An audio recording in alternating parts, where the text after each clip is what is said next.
Alright, I've tried making this multiple times, and this is the current attempt. Let's just talk about Swordfighter. What he wants to do is he wants to be here. The opponent is shielding, and he is basically at his most threatening. Maybe, preferably, the opponent would have like a really low shield, because then he's really winning. Like, if he has a shield like this, you're basically dead. Um, but, um, you know, enemy shielding is the position for Swordfighter. This is where you want to be. Um, it's really important to be able to have great shield pressure with Swordfighter, because this is, you know, where all your mileage is coming in. And let's talk about how to. Let's start with neutral. Swordfighter's neutral is made up of 3 moves. No, 5 moves. Forward M1, M1, Shift M1, um, Nair, I guess space, space M1. No, it's made of fair, as I said that, but I said forward M1. And then also shift M2. All these moves are great in neutral and are the main things you're going to be using. Not to say that M2 and forward M2 are bad, or recovery, but they're just not as consistently useful in neutral.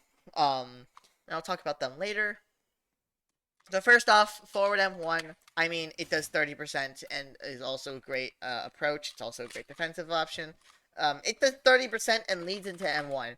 It is a phenomenal move. It is a good move. You can really destroy, you know, health bars with it, and then also, you know, get a full combo off of it. It's great for that. Not so much the, you know, the defensive versions. The defensive versions are meant to, you know, get the opponent away. Also, if you're hitting an opponent that's in the air, you'll do a little bounce back. That is great for positional advantage. Except if you're at the edge, if you're hitting an opponent who's also jumping in the air, you're going to bounce off, go back off stage a bit, and then you have to, you know, fight back on. Try not to forward air there. That's like the one time it's bad, trying to get back on. But other than that, oftentimes it is great and gives you great positional advantage if you hit in the air. Possibly one of the best moves in the game. Um, Possibly, definitely is one of the best moves in the game. I think me and Mango like had a discussion once, and we both agree that the second best move in this game is probably that move. Um, and it's attached to a pretty good character. But look, continuing on, with fair, parting the walling dynamic is Shift M1. This move has phenomenal range. Like, look at that. Beautiful, beautiful range. Oh my gosh, it's so long. It's so disjointed. So beautiful. In all seriousness, it is a great move for shield pressure as well. We'll talk about, like, the shield pressure strings a little later. I'll try and go more into that. It's kind of complex and hard to completely describe, but especially without someone doing stuff. But we'll get to that later. M1 is also great, you know, as a walling option, you know, or, you know, even like you can even go in, like, hold back. I wouldn't really recommend approaching too much with it, just because, you know, at that point you might as well just be playing a different character. But I mean, it's probably not the worst thing in the world, but it's just slow compared to, like, you know, Shift M1 or, you know, dashing fair. You know, if you're gonna approach, probably use dashing fair almost exclusively. It's like your only really good approach option. Um, and like, look, even a single hit of dashing of fair does like 13%, and I think also 16 is the other number I saw, but it might be 16. I didn't check the decimal place. Um, Excuse me. The next move is Nair. This move is completely hard. It's hard to describe. It's probably the most difficult move in this game. Not exactly the best, nor the worst, but the uses are very good. But due to the fact it kind of have to turn around, it's very skill based. A lot of time when you want to hit someone, you have to turn around to hit it. It's a very skill based move. And due to that, actually, I think um, when to use it is kind of when a sword fighter will use it is one of the distinguishing factors between sword fighters. I think, Brawler is probably the most interesting, unique character in this game, but this move is probably the most distinguishing, unique move in this game. You can tell a good sword fighter from a great sword fighter depending on the situations they use this move, and you can also tell the difference between every sword fighter based on this move. This move is extremely unique. But on to the more basic stuff you can do with it. You can edge guard with it. You can actually reset your M1s with it. So, you can do that and then you get back your M1s. And then obviously the combo can turn. You can use it at the end of a combo to hit them off stage. That's also very useful. And yeah. Those are the things you can do with it. Those are some basic things. Again, it's kind of up to you. I think that's something that I noticed eventually, and that's kind of a little that's tricky to do, obviously, because of fast fall just kind of being stupid, and it stops working quickly.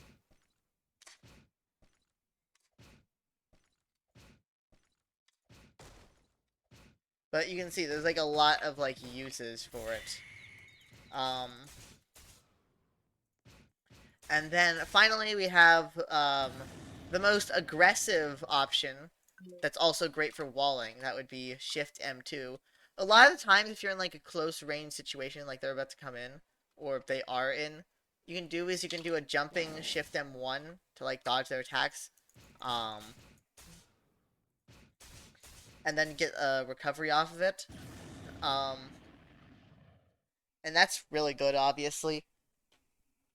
What else was I gonna say? There's more I was gonna say. Additionally, if you're really aggressive, you could even do like a dashing Shift M1. That's really aggressive, or even like an aerial one. That is really aggressive. To do that. Sorry, need to beat up enemies. But it's a good move. It's a very good move, and I mean, like, look at this range. Hold on, let me grab a normal dummy. The second hit is kind of busted. You can catch a lot of enemies off guard. Hold on, yeah, that was too far. About here should do. Yep, that's the thing. It really is kind of odd that it has just so much range. It doesn't make the move broken also, but it just kind of makes it a lot more powerful than otherwise would be. Which I think is good because, without... you probably wouldn't be using it as much in neutral if it didn't have that. So... Now, I think with that, it mostly covers a lot of the neutral. You're going to be using these moves to wall, but then try and go in with that. And then, yeah, I think that explains a lot of it. So let's talk about some shield pressure. That's not shielding dummy. This is a shielding dummy. A lot of your shield pressure oftentimes is going to be started with a fair. And it's going to either go into Shift M1 or to M1. You can oftentimes Shift M1, M1, M1, and then go back into a Shift M1. It is a bit risky to, use a finishing Shift M1. So oftentimes what you can do is you can do M1, M1, do that, and that doesn't actually store the M1. It doesn't reset it, but it doesn't store it, right? Which oftentimes can be a problem when you do M1, M1, Shift M1, and then you'll look like an idiot using that move as your finisher. Bruh, kind of a bruh moment. What makes his shield pressure really strong is actually his specials. This move is obviously inspired by Marth's Shield Breaker, but it actually is a really good threatening shield breaker. Because it kind of is what actually enables you to threaten opponent's shield so effectively. Then the other move that really makes this strong is actually Shift M2. It makes a ton of space. It makes it really hard to get an M1 off, as you can see. Not even any of Swordfighter moves can connect at this range, right? And even like if you look at the Trello, it actually says on shield it's like moderate. stun or position. I think it says safety. It says something about that. It's clearly designed to be a really good way to safely end your shield pressure. Although it kind of can, trap you a lot of the times to end like this. If you're, going for... This is a bad habit I have. But oftentimes I'll just go like with this. And just end the shield pressure early. That's not even enough. Oh, actually it is. That's barely enough for Shield Breaker to break it the next time. You think anything's going to change, you have to very quickly get them again, which you can't do, of course. But, that's a kind of a bad habit to just kind of do that, because then they can always just shield your shield pressure, and you need to mix it up a lot. Mix-upping on shields is a big deal. It's a big part of Swordfighter's game plan. Not doing the same thing. Anyway, one thing that's worth noting is with Shift M2, or actually, I guess let's talk about the mix-ups you can do. Oftentimes, the opponent doesn't want to let go of shield when they can. And what you can do oftentimes is just wait a really long time. It doesn't show up here, but you can, whittle down your opponent's shield very effectively just by waiting. And it's also a bit of a threat, because if your opponent were to hypothetically, let's say they dashed out, pretend he was like shielding here, and he dashed out, he actually could get hit. If he got hit by that Shift M1, you actually could start the combo true. Like, actually true. Because of this weird delay off of shielding. There's like a delay in between when you can shield. So you actually can start a true combo off of hitting someone with that just let go of shield with Shift M1. But, they obviously don't want to stay, so they have to take the risk that they could get destroyed, right? And that's obviously very problematic for the opponent, and great for you, because you can start your combo, man. Yeah, so there's a lot of shield mixing up, making sure your pressure is, very mixed up is a big part of Swordfighter. So, yeah, I guess make sure that you have mixing up shield pressure. And then, I just realized what I forgot to talk about. With punishing, I'll go find an appropriate place to throw this into the other video. But, I see kind of a lot of sword fighters, or some new sword fighters think that they need to figure out how to use this move in neutral. And that's not what you should do. You should not be using this move in neutral. Case in point, look at the damage. 53%. Now, let's look at the damage of this one, and mind you, it is lower than it is higher than it is in game. But, I mean, even I can tell that that is a better number than this. And it costs 4 energy. So, I'm going to be explaining the concept of energy per damage. Or I guess mana per damage. MPD? Yeah, MPD. It's important that you don't use this move mostly for the MPD. Although you can get a huge call out on an opponent, and if it kills, then the MPD doesn't really matter as much, right? But, it also is very risky. There's a lot of end lag, as you can see. I'm holding back here. Let me just...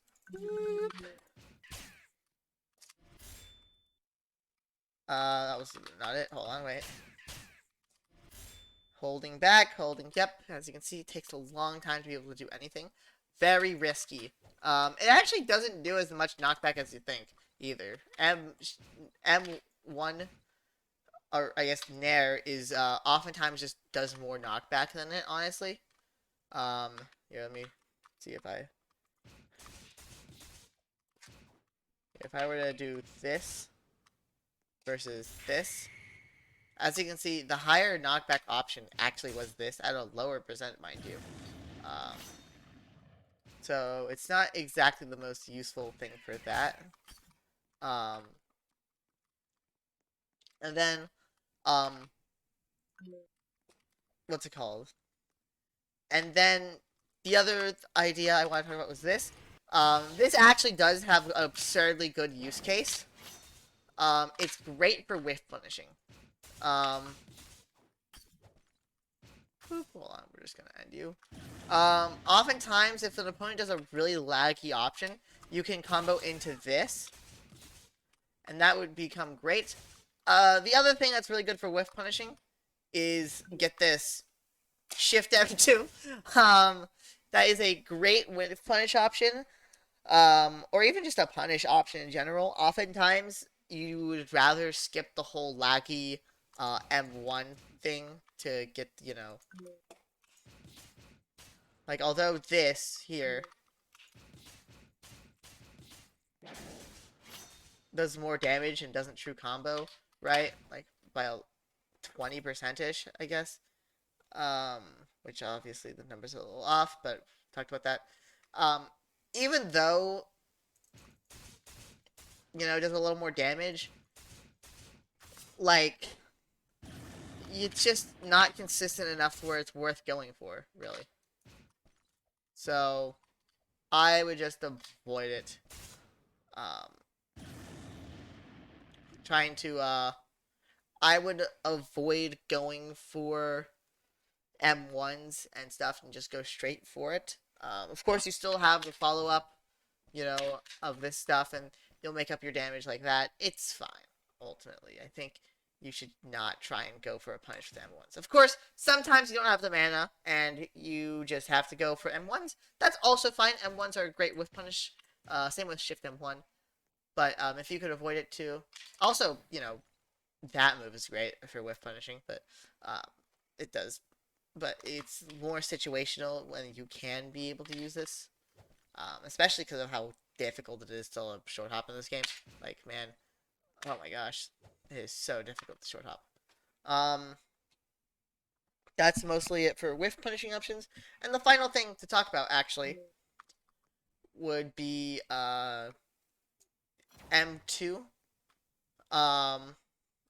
This is kind of a personal preference move.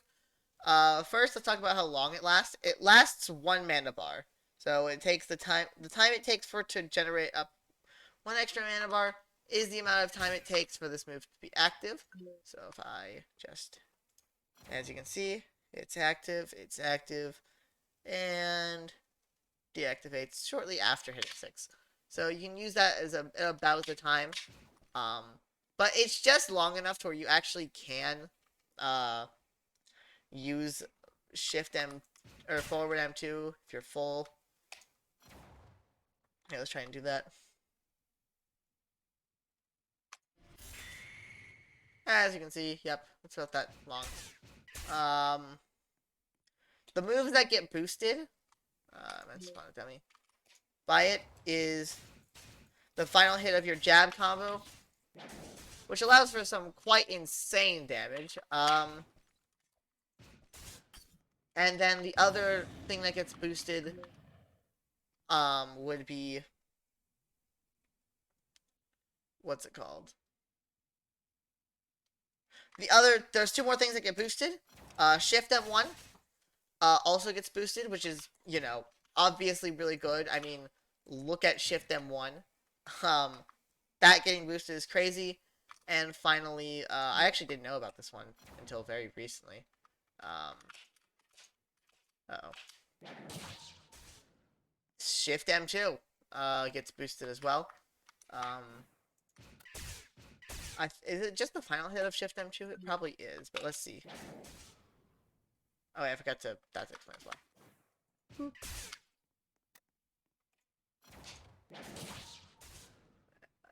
And yeah, it is. So what you can do after that is you can obviously do a, what's it called? Actually either another Shift M2 or a recovery.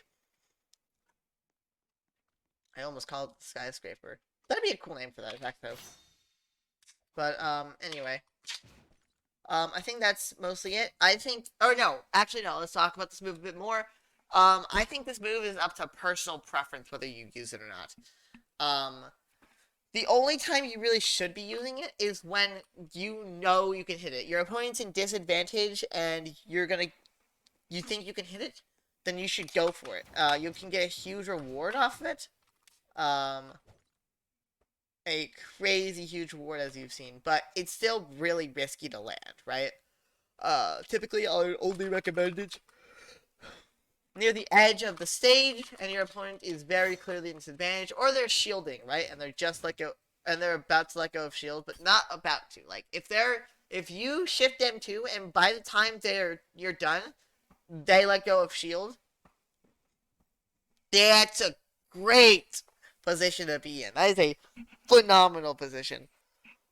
It also does add a bit to shield pressure, so. But obviously they can react and let go, you know.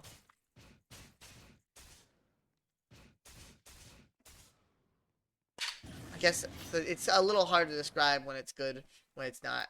A, because I don't use it that often. I don't think it's definitely the worst move on Swordfighter, at the very least.